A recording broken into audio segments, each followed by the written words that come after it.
Hello, Conways, and welcome back to another video. So basically, I have a subathon that I'm hosting tomorrow exclusively on my Twitch. Maybe by the time you're seeing this, who knows, I could probably be live already. We'll see. But anyway, I'm back. It's happening, and we're going to be speedrunning some Donkey Kong Bonanza Any %. You might have seen my Twitter. You might have seen a couple clips. Maybe you haven't. Maybe you have no idea that I've been playing this game at all. Maybe you have no idea what this game's even about. Maybe you haven't even played it. I don't know. But let me tell you something. This game is sick, and I'm very excited to speedrun this game. I even made this Twitter thread, and we're going to take a look through it real quick right now, because it kind of outlines how this game has progressed a little bit, where things are going, and I think you guys will like it. So without further ado, I'm going to read through this and just kind of get you guys up to speed with where we're at with this game. And hopefully, if this is something that interests you, you come on down to the Twitch. Once again, my third subathon will be live this Friday, 7 p.m. EST, November 21st. That's what's up. Anyways, I'm going to read through this and get you guys up to speed. So, attention gamers, it's been 4 months since the release of Donkey Kong Bonanza, and we are about to enter a new era. And basically, we got 0 bananas, 2 bonanzas. By the way, little spoilers there. You don't need to beat this game using, you don't need any bananas, none. And only 2 bonanzas, but what 2 bonanzas, you might ask? Well, let's find out. But anyways, what makes this game so special? Well, the movement. Having a chunk in your hands is OP. You can initiate momentum with chunks, surf on them, air stall on them, jump off them, and so much more. I could get into so much detail about the movement in this game, but it's really cool. Here's the clip of the movement that I'm sure a lot of you guys have already seen. Just a good example. We're not going to watch everything, though, in totality here, but let's move on. Let's talk about the bonanzas. The 5 animals that DK can transform into, starting with Kong.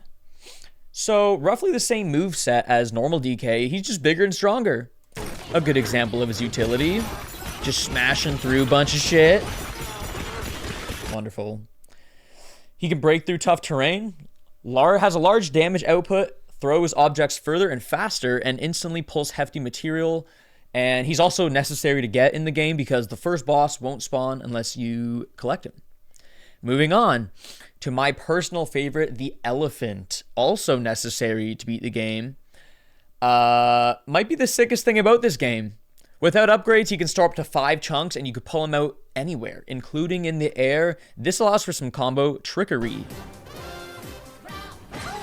Check it out. There's a lot going on here. Again, if you're new to this game and you see elephant jumping off a bunch of balls and doing all this weird stuff, let me just tell you the inputs in this game. There's a lot of inputs going on, especially if you haven't even played this game. I'm hoping people can like watch the game and just appreciate it just by looking at it. Like it is, I feel like this is a game where you can watch and be like, oh damn, that's sick. The movement's really nice without like fully grasping it. Because even if you've played this game, watching what's going on here, it can be kind of a lot. But, I'm not going to... This isn't going to be some tutorial, or I'm not going to, like, over-explain anything today. This is just what the game's looking like right now. So we're just going to leave it at that. Again, any questions you guys have about this game, I'm going to leave some links in the description to the Discord. And, of course, you can just comment if you have any questions. And, of course, show up to the stream because we'll be doing lots of stuff. And I'm hoping a lot of people will get into this game, too. Because I know there's people that are interested. It's just very, very intimidating of a speedrun, I will say. This game's been progressed quite a bit. Anyway, let's move on. This thread would be too long to go into full detail of what the elephant is capable of, but we'll come back to him in a minute. And now for the 2 bonanzas that have been ruled out of the speedrun entirely, starting with the zebra. The only spot in the run that the zebra would even be useful for is the crumbly bridge right before the final fight, as he can run across soft terrain without falling through the floor, as you can see. But that's slow, because why do we need a zebra when we can do this? Oh shit. Look at him go. Look at him go. I just love this clip. I just think it's cool. Yeah, we don't need the bridge. We don't need the zebra. Get out. Another bonanza we skip is the snake. Yeah, the snake can jump really high, but guess what? So can the elephant and literally everybody else. Check it out. We just be climbing towers and whatnot. There he goes. How fast? Amazing. We don't need the snake. Get out. And lastly, all right, this is where shit gets real. We got to talk about the ostrich, who's next on the chopping block. And this is where things get interesting. The world record at the time of this thread uses the ostrich, and for good reason. All right, little side note. The world record, first world record without the ostrich was actually done just 2 days ago, which I believe a day or two after I posted this thread. So by new era, that's what I'm talking about. Spoiler alert. Yes, the ostrich is officially dead as of 2 days ago. Shoutouts to Vitox. He got an insane run. 104.09, I believe, is the new world record. Almost a whole minute and a half faster than the previous world record, which was with the ostrich. So things are happening real fast already. The timing's kind of funny on that, but yeah, it already happened. So yeah, no more ostrich in world record. It's at this point, I think it's safe to say the ostrich is pretty dead. But anyways, let's explore this further. And a good example would be in the junction. You can fly across the gap without spawning in the bridges. So yeah, this is what the ostrich does well. You know, you have a gap. Okay, he can fly over it. Great, cool. But you know, what if you don't have the ostrich? Well, that is until... You guys might have already seen this video. I figured out how to infinite jump. If you check my last video, if you want all the details on how IFATs were found, all the fun stuff about that, you can go check that out. But yeah, now better known as IFATs, Infinite Fast Air Turf Surf is the name. And you would think right off the bat that this invalidates the ostrich, but honestly, IFATs are not the reason why we would even want to not get the ostrich, and we're going to get into that in just a second. But anyways, infinite jumping is extremely difficult to pull off. It requires a triplet button combo to be hit in rhythm at 640 inputs per minute repeatedly without dropping a single input, or else you'll fall out of the air and you will probably kill your run. Right here is a good example. So crossing the gap with IFATs right now is the only way that's possible without the ostrich, and this saves quite a bit of time because we don't have to trigger the switches on either side of the junction there, and this is a nice one. So we'll be using that. With the default control scheme, this can be brutal on the hands and very awkward to perform comfortably. This trick also completely changes certain sections of the run if you're able to pull it off.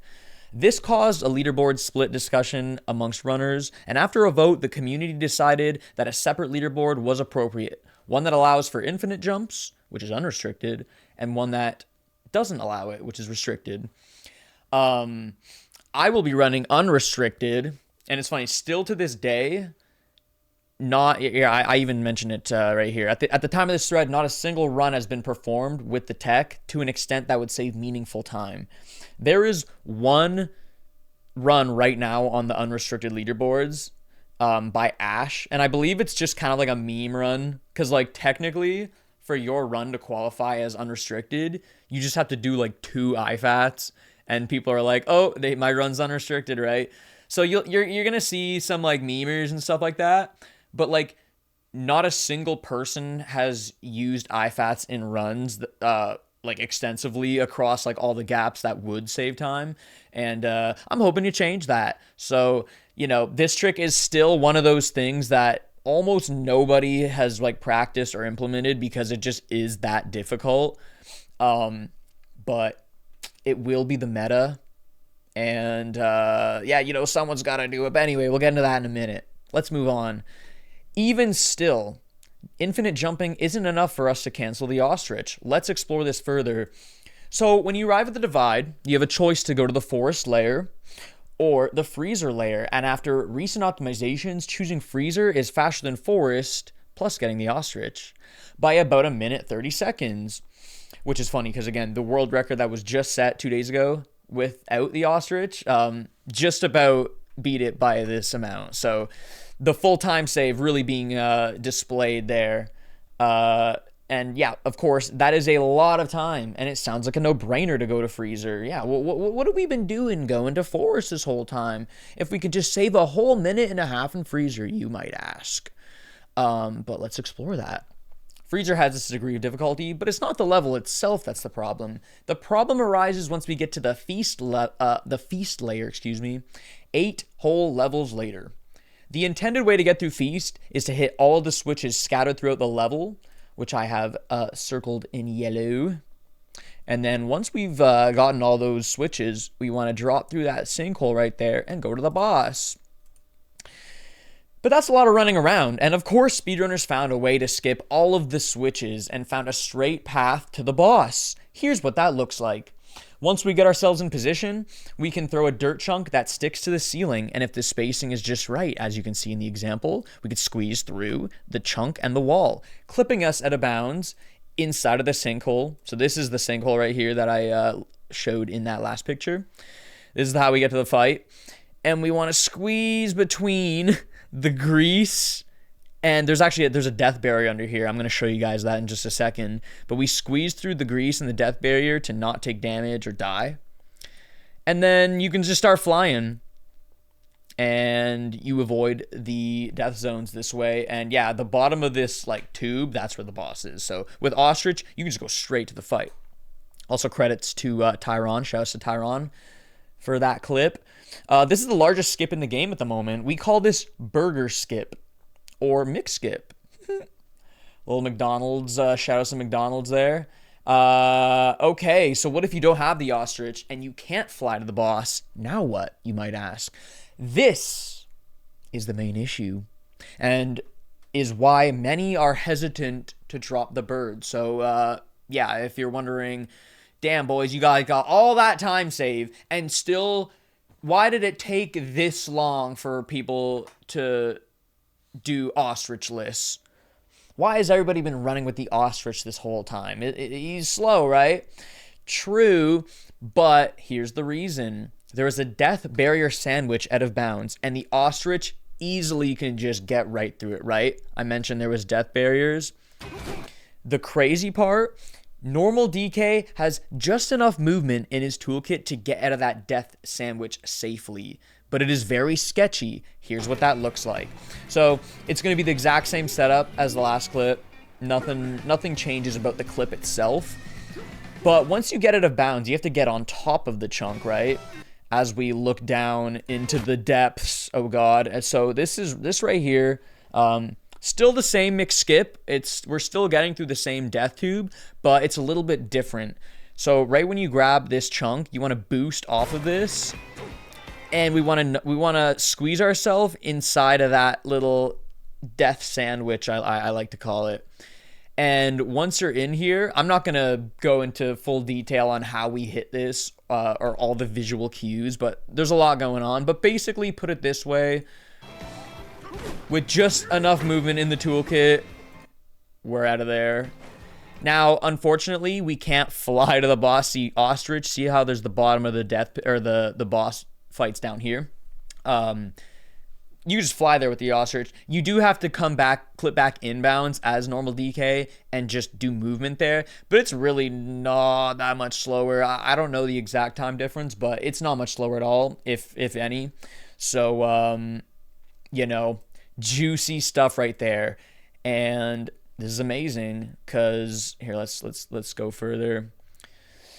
There's no current way we can actually see the death barriers, but after many hours of trial and error, the Ostrichless team came to this agreement on where we believe the death zones are. I'll make a couple rough drawings. So as you can see right here, as per the legend, we got orange is the damage zone. That's where like that, see all this grease? If we go this way, or if we tuck under the grease, we'll just die, or you'll just take damage. And all the red zone is the death. And that safety right there, this is before you enter the death sandwich. That's where it's safe. And then in this next picture, imagine, so right here's that safety hole. We fall through the safety hole, and you want to go boom, stall, boom, roll punch your way out of there. And the death zone ends about right there. And I listed here in purple, you can see the ostrich. He just flies right on out there. So with Donkey Kong, the reason why this is so difficult and why people didn't want to, you know, quit ostrich is predominantly, I'd say, this trick. This trick is probably the main culprit to that, because if you're a little too late on one of these jumps or a little too early, you're just balancing between the death sandwich, right? So you die if you mess this up.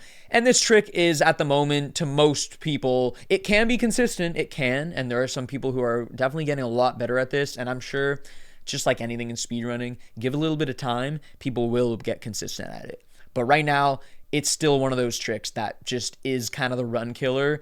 And I would say this is the main reason. It's not the only reason. There's a ton of other difficult things that come about when you don't have the ostrich. But this is the main one, I would say, why people aren't willing to give up the bird. Anyways, yeah, you got to balance your available tech between the death sandwich, not too high, not too low, or else you die. It feels too good to be true that this method exists, and it was the final piece we needed to prove that the game can be beaten with the ostrich. Rather, the game, we already knew we could beat with the ostrich, but this was what we needed to be able to beat it fast without the ostrich. Because if we couldn't do this, we'd probably have to do this, go around and get all the switches, right? And that would suck. So thank God for this. And yeah, what a miracle trick, seriously. As of right now, this is probably the biggest run killer. But as time has gone on, this trick has become viable and can be consistent. Getting McSkip is first try is a huge deal, but the run is still far from over. Yes, that's right. Like I said, it doesn't just end there. We got all this crazy movement. Yeah, just some more big old elephant jumps. Elephant doing his thing. Beautiful. Elephants can fly. Brings a tear to my eye. My personal favorite, I just gotta play this clip because this honestly just is my favorite. This is what we call Necky Skyway right here. So yeah, normally you'd fly through here with the bird, just nice and simple, right? But oh my God, what's he doing? Where is he going? He's landing on all the balls, using every last resource that we can. Yeah, it's crazy. It's crazy. Okay, and here's where shit gets real. But you know what else carries late game? Infinite jumping. Look at it. What is going on? First human to successfully infinite jump. So yes, I did pull this off. I have a weird ass control scheme for this, and honestly, I'm not consistent at this. You might see this and think, oh God, is this what every single run is gonna look like, Nitro? Are you just gonna whip this out every time? Hell nah. Hell no. I mean, this, to be honest, this didn't take me too long to get this clip, but it's not consistent. It's just not. So that took me about 150 IFATs, I think, in that first section to get to this part. And then this next part, once you get through that little cutscene right there, you gotta do another 70 IFATs all the way to the final fight. So total, you're doing like 220 fucking IFATs to get to King K. Rool. And let's just keep reading. In the final stretch before the big showdown, there's basically nothing better to do than to spam it all the way to the fight. This saves over 30 seconds to regular movement across all of surface. Okay. This shit looks broken. Is this what the rest of the run looks like, Nitro? Well, not really. Unless you have to reach high, faraway places or cross a gap that the elephant can't on his own. They're generally not faster, and normal grounded movement for the majority of the run remains kind of what we do. So yeah, it's not like the whole, although it is very OP, and there is a lot of other little spots that we can use it in the run, which, you know, I'm hoping to show off. this run isn't just spamming infinite jumps, thankfully, because that would be kind of boring. And unless you really understand what's going on, like, I don't imagine the average Joe watches this and thinks like, oh wow, what a great speed run, you know? Like, unless you understand how difficult it is and how crazy it is to actually pull it off, it just looks silly, right? Anyway, let's keep going. It's estimated to be around 2 minutes of potential time save with IFATs. At the moment, that is a very tall order, which indeed it is, but it exists, and this will be the meta. And we're gonna try to prove that. And in case that wasn't enough spam, it doesn't end there. How fast you beat King K. Rool depends on how fast you can mash. Yes, if there wasn't enough buttons, it just gets even crazier, guys. Also, credit to Vitox for this clip. Again, the current world record holder. This man's just got the first ostrichless world record. Shout outs to him. Yeah, I'll link that in the description, by the way, if you guys want to watch the current record. Anyways, aerial down punches are the fastest way to currently deal damage to pretty much every boss in the game. So as you can hear, it's just a lot of inputs. We're double thumb mashing on the controller to do this, and yeah, basically the faster you mash, the quicker his health bar depletes, and that's how we beat King K. Rool. And we got to mount ourselves in a specific position too, and it's a bitch. Also, speaking of reasons why people also don't want to run this game, it's this. You have ostrichless. I think these are the trifecta of Donkey Kong Bonanza right now. Is this ostrichless, IFATs, and King K. Rool down punch mashing. If you can have these three things, you could potentially be a god at this game. Now, right now, the current world record, no IFATs were used. Again, like, no one's using it because it's very inconsistent and awkward, and it's just not really worth it right now with how consistent it is, right? But if we can put them all together, which again is what I'm hoping to do, that would be the holy trinity of Donkey Kong Bonanza. But right now, only two of those three things are true at the moment, and for good reason, obviously. Anyway, let's move on. If you couldn't already tell, this whole speedrun is brutal. The pieces are all there, but not so much the consistency. The world record at the time of this thread is 105.32 by Yoshim. So that was the last ostrich world record. So again, this has already changed. I'll link both world records in the description, actually. So, and I implore you, if you're a beginner, please learn with the ostrich at first. So I don't know. You can maybe watch Yoshim's run for that if you're looking for some ostrich gameplay. But yeah, the ostrich is no more in terms of world records. I'm sure it's not impossible. It's not impossible. There's still more time save with the ostrich run. But anyways, I know what you guys are thinking. Sub hour when? Well, even in theory, it's not possible at the moment. But I wouldn't lose hope, because this game is still very new, and there's been a few big time saves found in the last week or so, and I don't doubt there's more to come. If you account for all potential time save, we still got lots of work to do, and as I said before, there's a good reason why so many runners stick to Ostrich, do restricted movement only, or straight up just quit the game. Yes, a lot of people, believe it or not, once the down punch spam was figured out. It's funny, when the down punch spam was found to be faster for K. Rool, it was around that exact same time where the ostrichless discussion also came up. So ostrichless and down punch spam kind of slowly started coming into the picture at the same time, and I can understand a lot of people, that was overwhelming, and the future was looking grim for people who don't want to destroy their hands, I guess, or for people who like the ostrich, right? But someone's got to do it all. And that is why starting Friday, November 21st at 7 p.m. EST on my Twitch channel, I will be going for everything. Well, as much as I can, Lamau. Yeah, so let me just tell you guys right now, don't expect some crazy runs. I am very inconsistent. As a matter of fact, I'm I would say I'm pretty average, honestly, in totality at this whole game right now.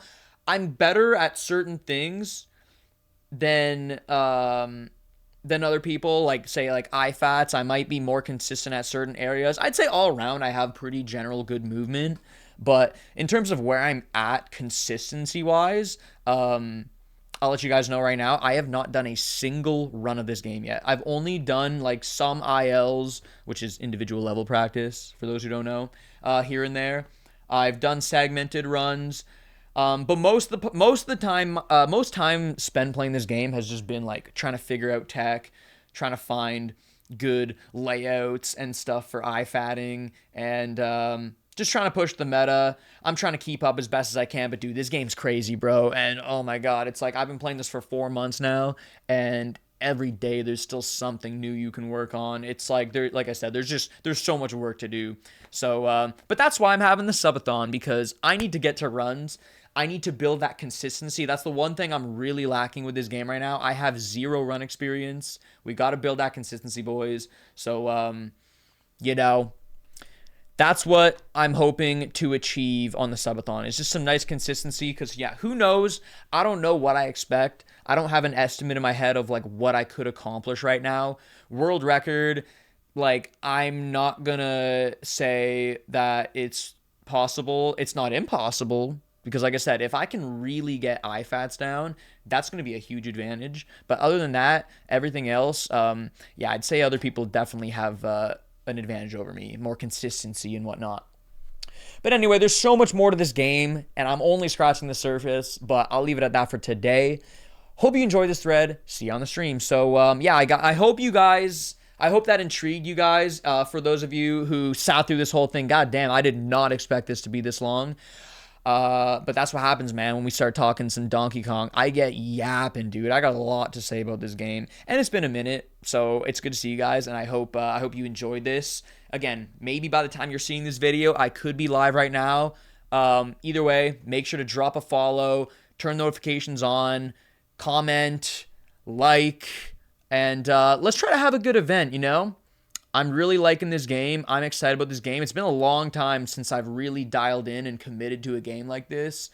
And, you know, it's kind of just going back to my roots. It's really, I would say, you know, we did some Wii speedruns and whatnot, right? We've done some, Koopa free running, but nothing like taking on a huge, new speedrun, kind of like, you know, when we did this back in the Odyssey days. I'd say it's kind of similar to that, right? And, yeah, I got a lot of improving to do. This game is incredible, and I'm hoping to show you guys why it's dope. So whether you've played this game or not, I know a lot of people still don't have a Switch 2 because it is expensive. I know a lot of people are probably avoiding spoilers potentially, and it is the holiday season, so a lot of people are very busy, and you know you got to prioritize your families. You know, definitely don't throw money into the stream unless you can really afford it. All is appreciated, but at the end of the day, if you could just even show up and just watch, that would be amazing. Anyways, I'd love to see you guys there. Thank you so much for watching, and I'll catch you on the stream.